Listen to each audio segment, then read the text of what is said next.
Okay, from tweeting to texting to tipping, what is the proper etiquette? Joining us right now, he's a manners expert. That's an interesting job. She founded the school Beverly Hills Manners, and manners is a way that we get through life without running into each other, right? Exactly. Exactly. All right, let's go. Can we start with tipping? Is that okay, or texting? What do we want? All right, tipping. Okay. Here's a question that comes up over and over and over again. Yes. You go to the takeout place. You go to the restaurant. You order. You go to pick it up at the cash register. Do you tip? Yes, absolutely. I mean, a lot of times I do this, pick up food, and we go and we want to give them a small, not a 20% so it's tip. Not the 20%. Not a 20% tip, because we're actually going there, we're doing the work, we're picking up our own food. So just a couple of dollars is a nice gesture. Like if you're $2? feeling really generous, you can leave $3 to $5, but about a couple of dollars to $3 generally is for So what if it's a $100 thing? Well, if it is a large order and they've done a lot of work, you can leave a little bit more. I think most people tend to leave between 2 and 5. Who gets it when you tip the person at the cash register?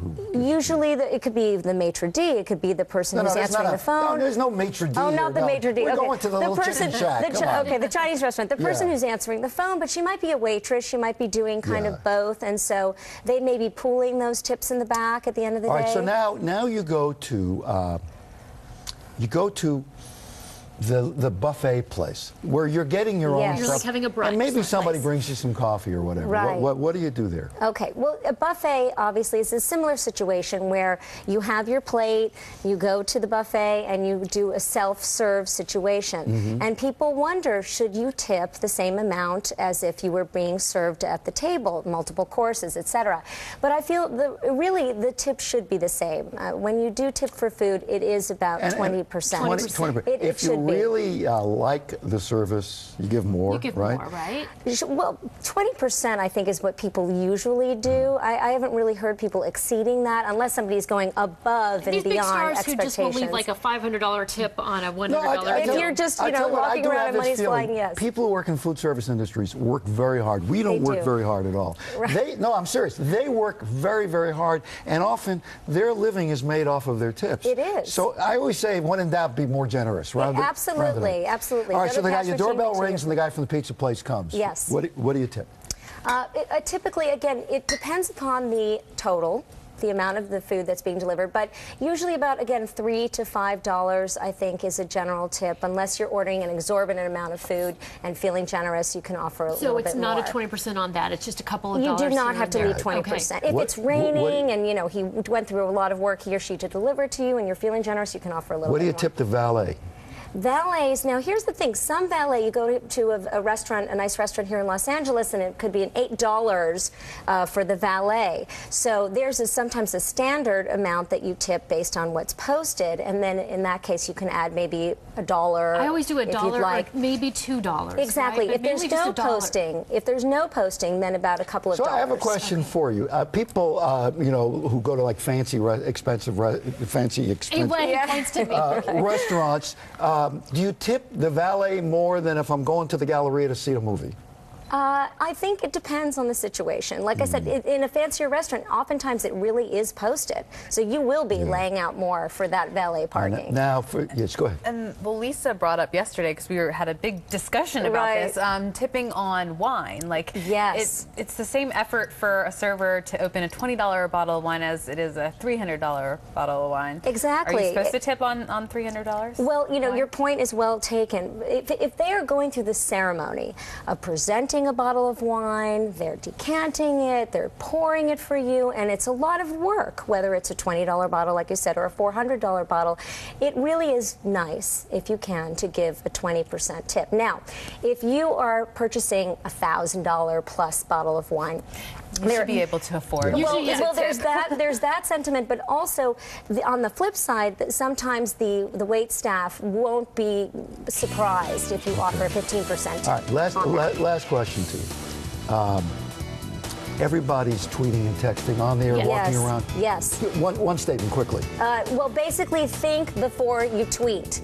If this is not something that you wouldn't say on national television or you wouldn't want your grandmother to see or hear, then you do not tweet it. You must take a moment and think. You know, we have to be responsible for our digital footprint these days. How about at the dinner table when you start? And people are doing this instead of paying attention. Not okay. Not okay. You have to check your tech. You know what? You've lost that one, I think. His question. You shouldn't get your question. Okay, say it. No, that's tell all right. me. All right. You know, we didn't let her leave. Lily Gache, because we've been just arguing here the whole time. Let's go back over again the tipping chart. The takeout food, $2 to $5. Food delivery, 15 to 20%, right? Yes, exactly. Valet, $2 to $6, $2 to $5, and special services, meaning Like the beauty salon, Yeah. right? Absolutely. Nail places and Exactly. massages. Exactly. And here's the thing, you know, when people have gone to the salon, for example, it used to be back in the day that if you see the owner of the you're salon, not supposed to tip the owner. that used to be the case. Right. Now it's changed. Who changed it? When did that change? You know, and it's unless they say, "Oh, don't worry, you don't have to tip me," you still tip. Nowadays, used to be no, now it's yes. You didn't tip even in the old barber shop. You didn't Maybe tip the owner. times are tough. Yeah. Owners of salons need tips too. All right, so you go in and you. We say you get some like, $120 carrot scrub or whatever, you know, Right. and then maybe some other service. It just seems like a lot to have to throw down like a $60 tip on some of these things. Right, but right. That's But what you have to do? Exactly. In the service industry, they live on their tips. And so really 15 to 20% tip on top of the service is expected. And if somebody gets you a gift, for example, someone might offer you a massage, what you want to do is don't assume that the tip has been included in that gift. You want to always make sure, because you don't want to cheat out the person, the masseuse, But it's an by not uncomfortable offering them their moment to tip. say to the masseuse, was the tip in Was this? the tip included? No, when you go to check in at the salon or the spa, you would All right, ask. we're going to move on quickly back to texting again. Yes.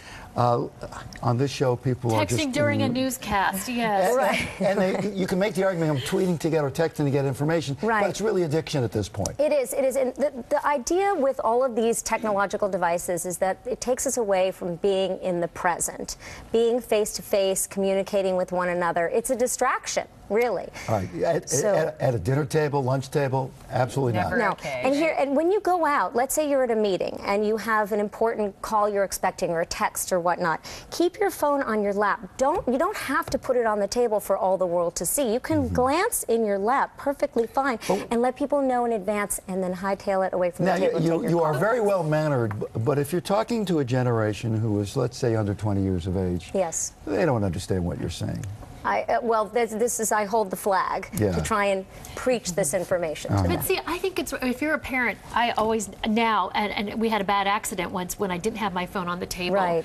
I always put the phone on the table. I don't care what anyone says. I want my phone there to see if there's an emergency with the child. And moms, I'm a mother too, and I completely understand. And you can say that if you're going to a business lunch or something, you can let people know, look, I'm only going to answer phone calls from the nanny, or if there's an emergency. You can still keep it here if you're comfortable Have you with that seen as that well. commercial? It's hysterical. A couple's having lunch, and she said, "It's so nice. Dinner. It's so nice. We have this quiet moment." And and she said, "What are you doing? Are you checking Exactly. scores?" And he's saying, Exactly. "You think I'm a conjurer? Of course." Oh, yes. Right. Yeah, that's where we are. What is Right. the polite way to tell someone you're having a lunch with, you know, you've taken time out of your day to meet with that person and they're the one that's texting? You just say like, Say, hey, "Don't that's text." rude. It's a kind of note to self. I'm not going to be hanging out with that person again, or I'm not going to see them again, because you Yeah. want people to be present But and it's our engaged news in your director. conversation. Well, then in that case, if it's a superior, you have to yield deal to with them. Yield to Lily them. Gache, thank you so much. Thank you. All right. Thank you. Listen, so Lisa, much. thank you. Lisa. Lisa. I'll be Lily. Okay, we'll be back. Take it, Lily.